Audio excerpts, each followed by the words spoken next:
The gramophone needle scratched against the record's edge before Glenn Miller's Moonlight Serenade filled the dance hall. Sergeant George Everett adjusted his khaki tie, scanning the room filled with young women in colourful dresses that seemed to defy the greyness of London in December 1942. Christmas decorations hung from the ceiling, paper chains and holly sprigs, small acts of defiance against the darkness of war. He hadn't wanted to come. 3 days of leave before shipping out to North Africa seemed too precious to waste at a dance organized by the American Red Cross, but his fellow soldiers had insisted. "You'll regret it if you don't," they'd said. Now they were scattered across the hall, laughing too loudly, dancing too enthusiastically, as if they could outpace the ticking clock. George sipped his watered-down whiskey, feeling the burn in his throat. 24 years old and he'd never seen combat. The thought terrified and shamed him in equal measure. His father had fought in the Great War, had come home with a limp and nightmares he never spoke of. George wondered what he would bring home, if he came home at all. "You look like you're planning a funeral, not attending a dance." He turned. A young woman stood beside him, her auburn hair pinned in victory rolls, her green dress simple but well-tailored. She wasn't beautiful in the way the pin-up girls were beautiful, but there was something in her eyes, intelligence, warmth, a hint of mischief. "I suppose I'm not much for dancing," he said. "Everyone's for dancing in wartime," she replied. "It's just a matter of finding the right partner." Her accent was unmistakably English, refined but not posh, London with hints of somewhere else. She extended her hand. "Sophie Garfield. I volunteer with the Red Cross. Sergeant George Everett. I shoot things, supposedly." She smiled. "Supposedly? Ask me again when I've actually been to war." Sophie tilted her head, studying him. "You're shipping out soon?" It wasn't a question, but he nodded anyway. 3 days. North Africa? How did you know? She gestured to his uniform. "The desert kit being issued. My brother's already there with the 8th Army. Writes letters about sand in places I'd rather not hear about." George laughed, surprised by her candor. "Well, Sergeant Everett, are you going to ask me to dance, or shall we continue this morbid conversation about where you're being sent to possibly die?" He blinked, taken aback, then smiled despite himself. "Would you like to dance, Miss Garfield? I thought you'd never ask." Her hand was small in his as he led her to the dance floor. The song had changed to something slower. Sophie stepped closer than propriety might dictate, but propriety seemed a distant concern with barrage balloons floating above the city and blackout curtains drawn tight against German bombers. "You're American, obviously," she said as they moved together. "Where from?" "Massachusetts. Small town called Hadley." "And what did you do before you became a supposed shooter of things?" "I was studying engineering at Boston University." "Nothing extraordinary." "I disagree," she said. "Very few things are ordinary anymore." As they danced, she told him about her job as a nurse at St. Thomas's Hospital, about the night she'd delivered a baby during an air raid, both mother and child surviving despite the building next door being reduced to rubble. She spoke of her parents in Norfolk, who refused to evacuate despite the danger. Her voice was steady, matter-of-fact, but her hand tightened in his when she mentioned her younger brother, whose letters had stopped coming 3 weeks ago. "I'm sorry," George said. "Don't be. No news isn't necessarily bad news. The post is dreadfully unreliable these days." The song ended, but neither of them moved apart. The bandleader announced the last dance of the evening, and "We'll Meet Again" began to play. Sophie's eyes met his, a smile playing at her lips. "Rather on the nose, isn't it?" she said. "Terribly," he agreed, but he pulled her closer nonetheless. They danced in silence, the music washing over them, their bodies moving together as if they'd done this 100 times before. George breathed in the scent of her hair, lavender soap and something uniquely her. He tried to memorize the feel of her in his arms, knowing that soon all he would have were memories. When the song ended, Sophie stepped back, her expression suddenly serious. "Would you like to walk me home, Sergeant Everett?" He hesitated only a moment. Yes. I would. Outside, London was dark, the streets empty under the blackout. The moon was hidden behind clouds, and they walked close together, navigating by the dim glow of George's covered torch. Sophie had wrapped herself in a navy coat, a white scarf tied around her hair to protect it from the December chill. "It's not far," she said. "Just past the church." They walked in silence, their footsteps echoing on the pavement. Occasionally, they passed air raid wardens who nodded in greeting. The distant thump of anti-aircraft guns reminded them that the war didn't pause for Christmas preparations. Sophie's flat was in a narrow building that had somehow survived the Blitz intact, though the windows were criss-crossed with tape to prevent shattering. On the third floor, she unlocked a door and paused on the threshold. "Would you like to come in?" "For tea, I mean." He knew he shouldn't. He had to report back to base by midnight. But he found himself nodding, following her into the small, neat flat she shared with another nurse who was on night shift at the hospital. The sitting room was modest but homey, a small sofa, a wireless radio, bookshelves filled with medical texts and dog-eared novels. Photographs lined the mantelpiece, Sophie with an older couple, presumably her parents, Sophie in her nurse's uniform, a young man in British Army khaki who had her eyes and smile. "Your brother?" George asked, gesturing to the photograph. Sophie nodded, filling a kettle at the sink. "William. He's with the Royal Engineers. Brilliant with explosives, apparently. I try not to think about that too much." She put the kettle on the small stove and joined him by the mantelpiece. Their shoulders touched, and neither moved away. "I have two sisters back home," George said. "Younger. They think this is all one grand adventure. And you know better." "I'm learning." Sophie turned to face him. In the dim light of the flat, her eyes were dark, serious. "George, I don't normally invite soldiers I've just met into my home." "I didn't think you did. It's just, there's a war on. And tomorrow isn't promised to any of us. I've seen too many last letters, last words, last breaths." "I understand," he said, and he did. The weight of imminent departure hung between them, making each moment sharper, more precious. The kettle whistled. Sophie moved to silence it, her hand steady as she prepared 2 cups of tea. They sat close together on the sofa, talking as if they'd known each other for years instead of hours. She told him about her dreams of becoming a doctor after the war, of establishing a practice in a place where she could see the sea. He spoke of his plans to help rebuild whatever needed rebuilding, to create rather than destroy. "You'll make a fine doctor," he said. "You have the hands for it." He took one of her hands in his, running his thumb over her palm, her capable fingers.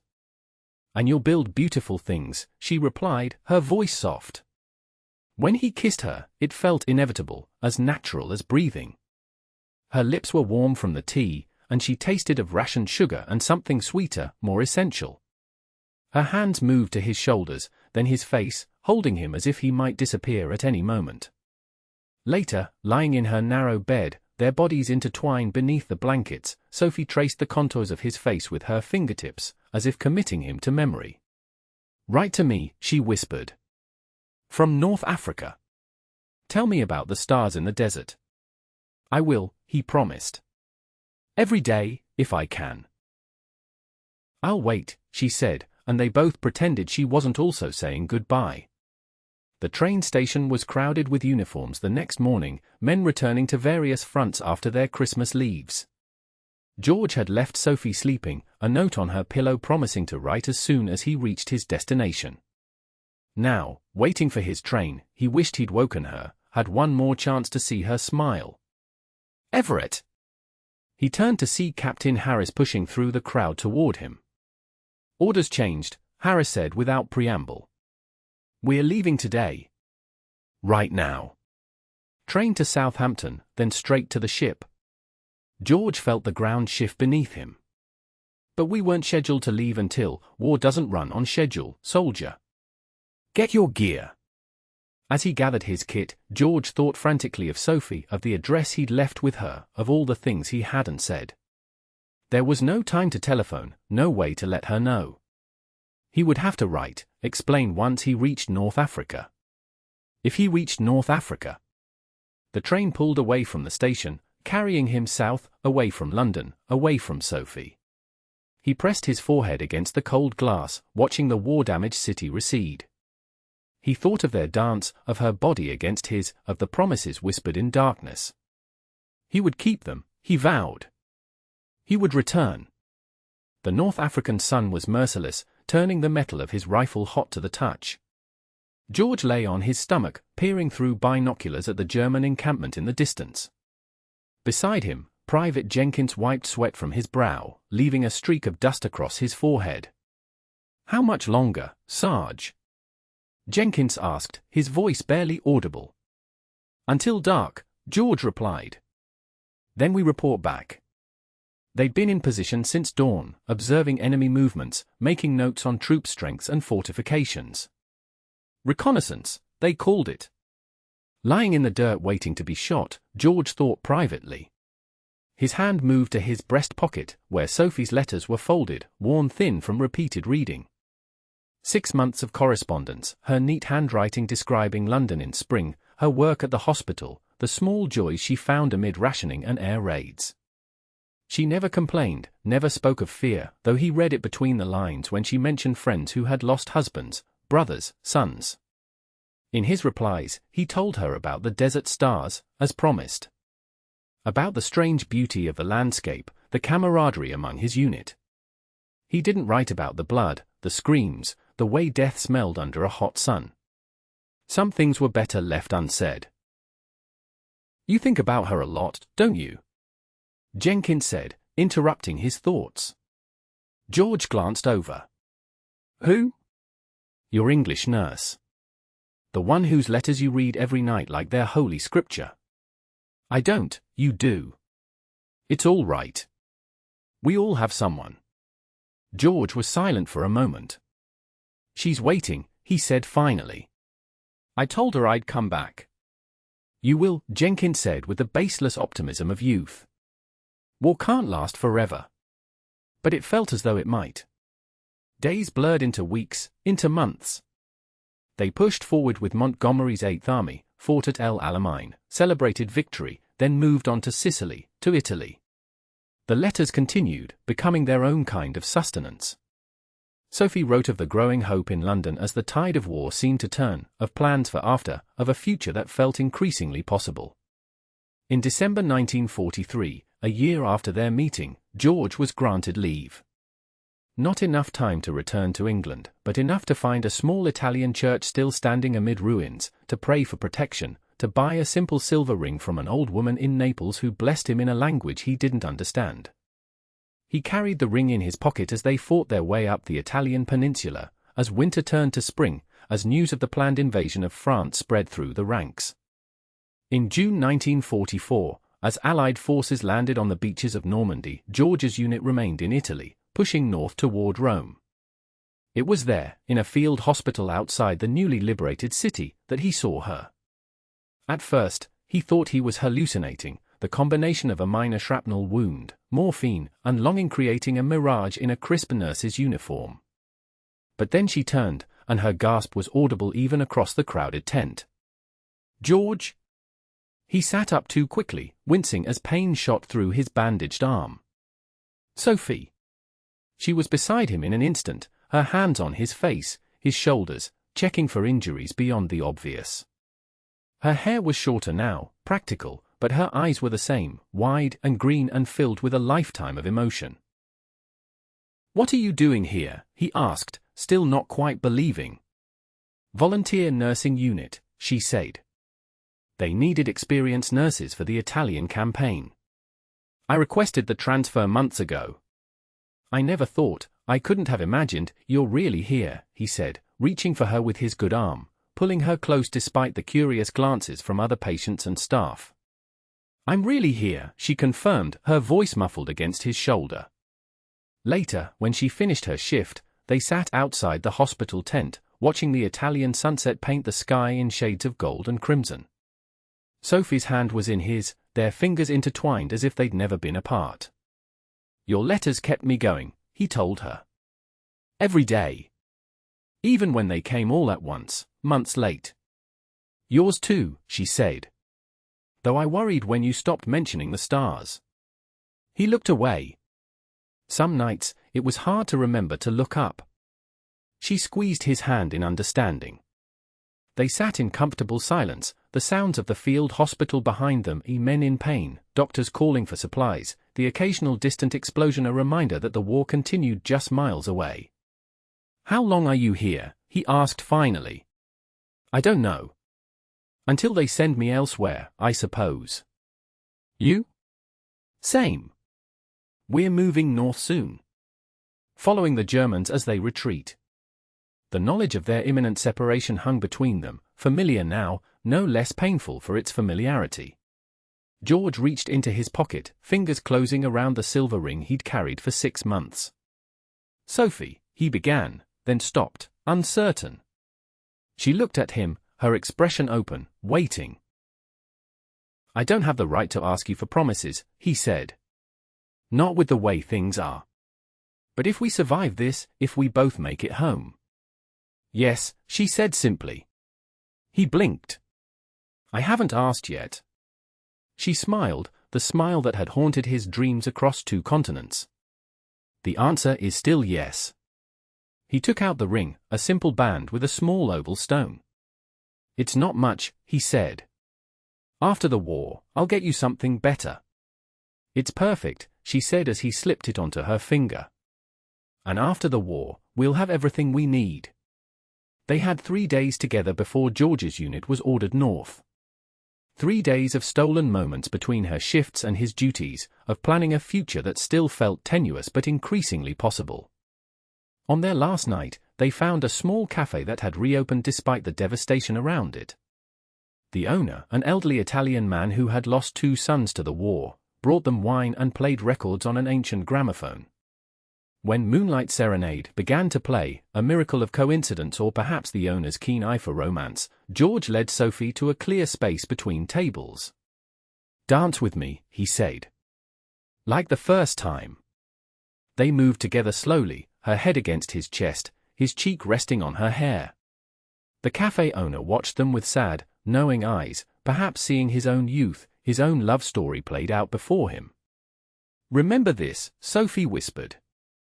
"When you're out there. Remember that I'm waiting, that we'll dance again." "I'll remember," he promised. "Every day until I come home to you."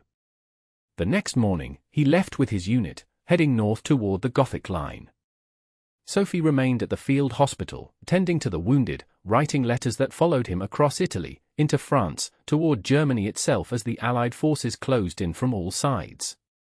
In April 1945, as spring brought new life to war-ravaged Europe and news of Hitler's suicide spread like wildfire, George was wounded during one of the last German counter-offensives. A bullet to the shoulder, a second to the leg. Not fatal, the medics assured him, but his war was over. He was evacuated to a hospital in southern England, where he spent VE Day listening to celebrations from his bed, wondering where Sophie was, if she knew he'd been wounded, if she was safe. The hospital staff were too busy to help him send telegrams, and his letters went unanswered as the postal system struggled under the weight of a continent reorganizing itself.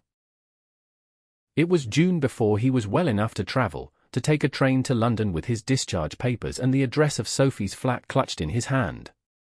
The city was different, still bearing the scars of war, but with a lightness, a sense of possibility that hadn't existed when he'd left in December 1942. He found her building easily, remembered climbing the stairs to the 3rd floor, remembered the feel of her door beneath his knuckles. But when he knocked, the woman who answered was a stranger. "I'm looking for Sophie Garfield," he said, the fear he'd carried across battlefields nothing compared to the terror of this moment. The woman frowned. "She's not here. Hasn't been for months." "Do you know where she is?" "Hospital, I expect." "St. Thomas's." "She's always there." Relief flooded him. "Thank you. Thank you so much." At St. Thomas's, a stern matron directed him to the children's ward, where he found Sophie reading to a group of small patients, her voice animated as she brought a story about a rabbit to life. She looked thinner than he remembered, more tired, but her smile as she turned the pages was the same. He waited in the doorway, unwilling to interrupt, content to watch her, to assure himself that she was real, that they had both survived. When she finished the story and the children reluctantly returned to their beds, she gathered her books and turned, stopping short when she saw him. For a moment, they simply looked at each other across the hospital ward. Then Sophie was moving, books tumbling from her arms as she ran to him, heedless of propriety or regulations. He caught her, ignoring the twinge in his healing shoulder, holding her as tightly as he dared. "You're here," she said against his neck. "You're really here." "I promised, didn't I?" he replied, his voice unsteady. She pulled back to look at him, her hands framing his face. "Your letters stopped. I didn't know if I was wounded." "Nothing serious," he added quickly, seeing her expression. "But they moved me around a lot. I tried to write." "It doesn't matter now," she said. "You're home." Home. The word resonated in his chest. Not Massachusetts, not the house where he'd grown up, but here, with her? This was home. "Marry me," he said. "Not someday. Now." Sophie laughed, tears in her eyes. "Is that an order, Sergeant?" "The most important one I've ever given." She stood on tiptoe to kiss him, there in the children's ward with small faces watching in delight. "Yes," she whispered against his lips. "Today, tomorrow, whenever you want." They were married 2 weeks later in the small church near Sophie's flat. Her parents came from Norfolk, teary-eyed and proud. His sister sent a telegram from America, promising to meet their new sister-in-law soon. Sophie wore a dress she'd made from parachute silk, and George wore his uniform for the last time. The church had been damaged in the Blitz, one wall still under repair, but sunlight streamed through the stained glass that had somehow remained intact, painting them in jewel-toned light as they spoke their vows. At the small reception afterward, someone brought out a portable gramophone. When Moonlight Serenade began to play, George took Sophie's hand, leading her to the center of the room. "Remember?" he asked. "I never forgot," she replied. "Not for a single day." They moved together, surrounded by friends and family, the music washing over them as it had that first night. George held her close, breathing in the scent of her hair, feeling the steady beat of her heart against his chest. The war had taken so much from so many, had changed them both in ways they were only beginning to understand. But it had also given them this, each other, a future, the chance to build something from the ruins. "What are you thinking?" Sophie asked, looking up at him. George smiled, remembering the frightened young soldier he'd been, the dance that had sustained him through the darkest nights of war.